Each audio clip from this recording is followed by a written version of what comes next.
পাঁচটা বিষয় আপনি ত্যাগ করুন জীবন থেকে। কয়টা বিষয়? যদি বলেন কয়টা? প্রথমটা হলো 1, অলসতা। কি বলেন তো? 2, রাগ। কি বলেন তো? 3 হলো ভয়। 4 হলো অহংকার।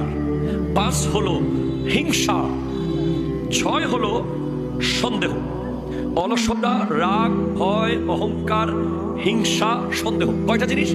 6টা। এই 6টা জিনিস আপনি ত্যাগ করুন আজকে থেকে। আপনি অলসতা কেন ত্যাগ করবেন? অলসতা সফলতাকে মেরে ফেলে।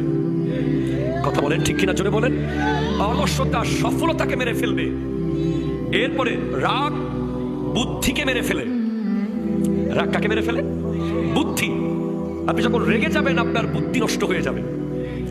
এরপরে ভয় স্বপ্নকে মেরে ফেলে। ভয় কাকে মেরে ফেলে? স্বপ্নকে। অহংকার উন্নতিকে মেরে ফেলে। এরপরে হিংসা শান্তিকে মেরে ফেলে। এরপরে সন্দেহ